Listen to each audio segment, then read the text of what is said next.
Emerald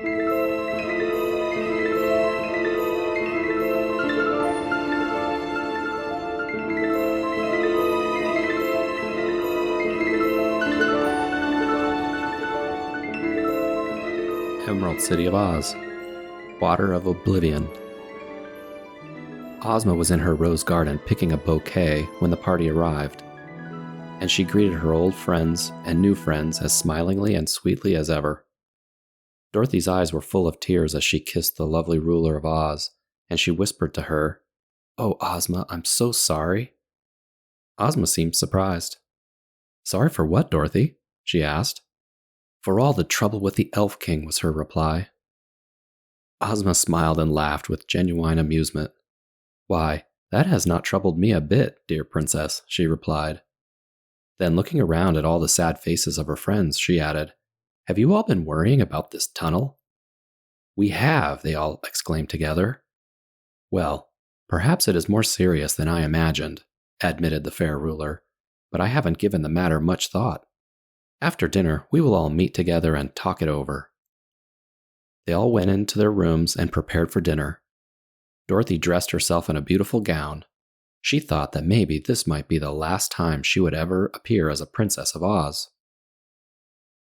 The Scarecrow, the Tin Woodman, and Jack Pumpkinhead all sat at the dinner table, although none of them were able to eat.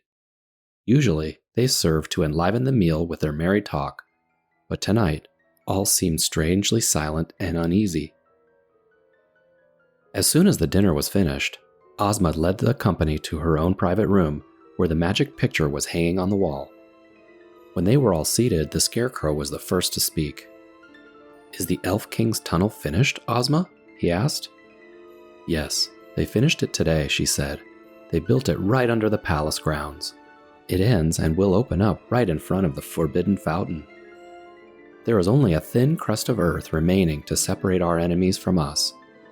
When they march here, they will easily break through and be in the Emerald City." "Who will assist the Elf King?" inquired the Scarecrow.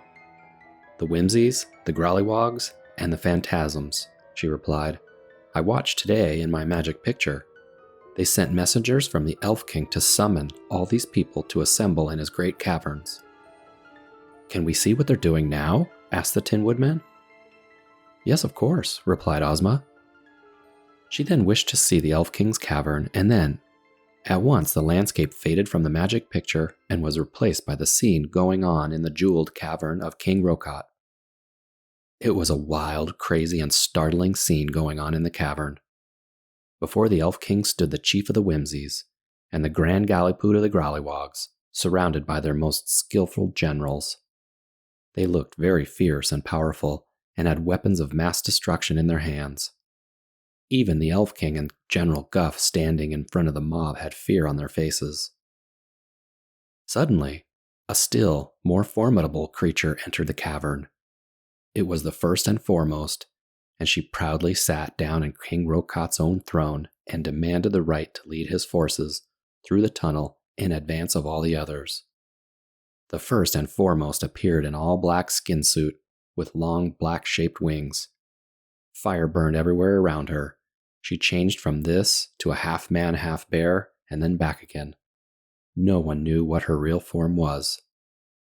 A vast series of caverns lay beyond the throne room of King Rokat, and all opened up into a giant underground chamber where ranks upon ranks of the invaders, thousands of phantasms, grollywogs, and whimsies, stood in lines, while behind them were massed the thousands upon thousands of General Guff's own army of elves. "Listen," whispered Ozma. "I think we can hear what they're saying." They all froze and listened intently. "Is all ready?" demanded the First and Foremost, contemptuously. "The tunnel is finally complete," replied General Guff. "How long will it take us to march to the Emerald City?" asked the Grand Gallipoot of the Grollywogs. "If we start at midnight," replied the Elf King, "we will arrive at the Emerald City at daybreak. Then, while all the Oz people are sleeping, we will capture them and make them our slaves. After that, we will destroy the city and march through the land of Oz, burning and devastating as we go." "Good," cried the First and Foremost. When we get through with Oz, it will be like the surface of the moon. Ozma will be my slave." "She will be my slave," shouted the Grand Gallipoot angrily. "We will decide all of this soon enough," said King Rokat hastily. "Don't let us quarrel now, friends. First, let us conquer Oz, and then we will divide the spoils of war in a satisfactory manner." The First and Foremost smiled wickedly and said, "My phantasms and I will go first. There is nothing on earth that can oppose my power." They all agreed. Everyone knew and feared the phantasms to be the mightiest of the combined forces. King Rokat now invited them to attend a feast prepared by the elves. For now, they would eat and drink until midnight arrived, and they traveled underground to the Emerald City of Oz. All were fully confident of their success to come. Now, they had all seen and heard the details of the plot against them. Ozma allowed her magic picture to fade away. Then she turned to her friends and said, "Our enemies will be here sooner than I expected. What do you advise me to do?" "It is too late to assemble our people," said the Tin Woodman gloomily. "If you had allowed me to arm and drill my army, we might have put up a good fight and destroyed many of our enemies before we were conquered." "I do not wish to fight," declared Ozma firmly. "No one has the right to destroy living creatures, however evil they may be, or to hurt them or make them unhappy. I will not fight in the manner of these monsters. We live by a higher power. Although I may not know how to explain how this will be resolved, there is a way, I am certain." Not understanding this, the whole group was confounded. Unsure of what to do or what to say, the Scarecrow in his big brains spoke first. "The Elf King is not so particular," remarked the Scarecrow. "He intends to destroy us all and ruin our beautiful country."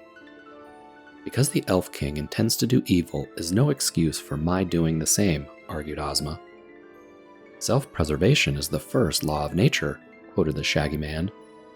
"True," she said readily. "I would like to discover a plan to save ourselves without fighting." That seemed a hopeless task to everyone, but realizing that Ozma was determined not to fight, they tried to think of some means that might promise success. "We could bribe our enemies by giving them emeralds and gold," asked Jack Pumpkinhead. "No, they believe they are able to take everything we have," replied Ozma. "How about this?" said Dorothy with her finger in the air. "What is it?" asked Ozma. "Why don't we use the magic belt to take us all back to Kansas? We can take some emeralds and a few diamonds to sell. That should easily pay off the mortgage on the farm if it is still there. We can all live together until the attack is over. We will then return and rebuild." "A clever idea," exclaimed the Scarecrow. "Kansas is a very good country. I've been there," said the Shaggy Man. "That seems like an excellent plan," approved the Tin Woodman. "No," said Ozma decidedly. "I will never desert my people and leave them to such a cruel fate. I will use the magic belt to send the rest of you to Kansas if that is what you want. But if my beloved country must be destroyed and my people enslaved, I will remain and share their fate." "As only we would expect a great ruler such as yourself to do," asserted the Scarecrow, sighing. "I will remain with you."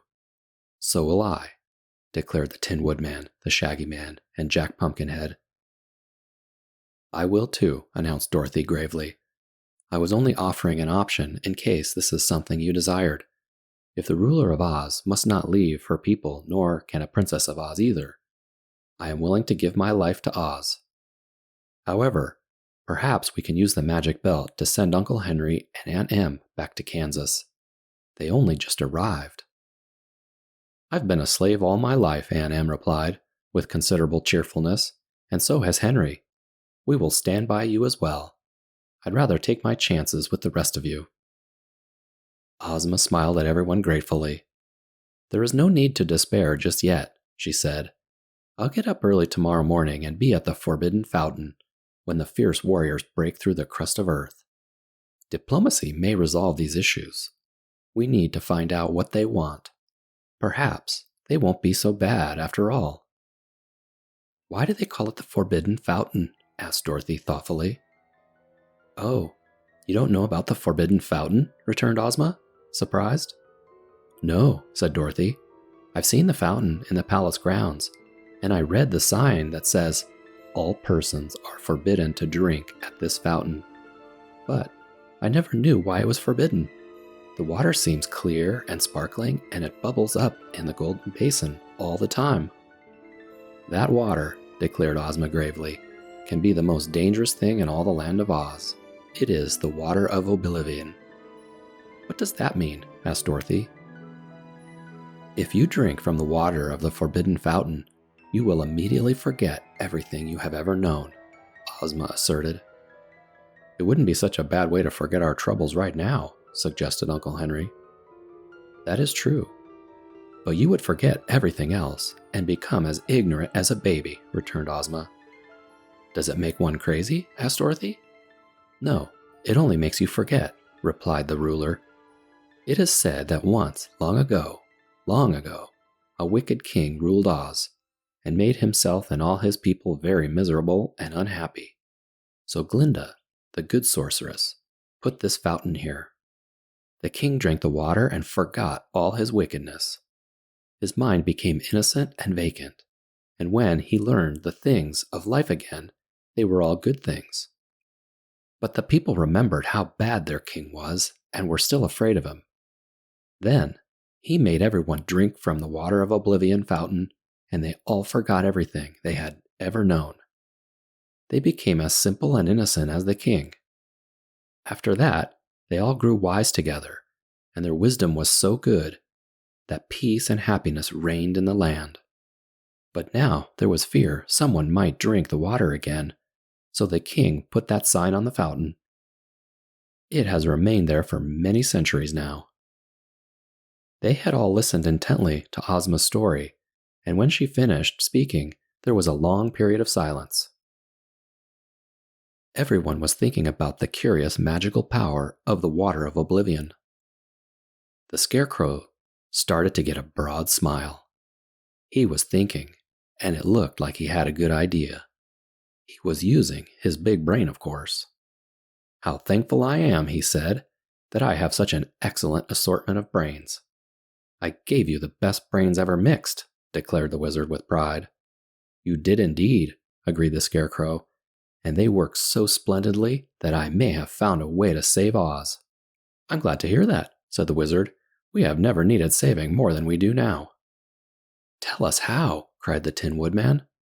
Not now, said the Scarecrow. You can all go to bed, and I advise you to forget your worries just as completely as if you had just had a drink of the water of Oblivion in the Forbidden Fountain. I'm going to stay here and think some more and develop a plan with Ozma. Be at the Forbidden Fountain at daybreak.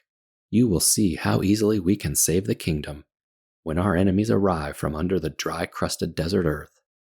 They went away and left the Scarecrow and Ozma alone, but Dorothy could not sleep a wink all night. He's only a scarecrow, she said to herself, and I'm not sure that his brains are as clever as he thinks they are. She knew that if the Scarecrow's plan failed, all would be lost.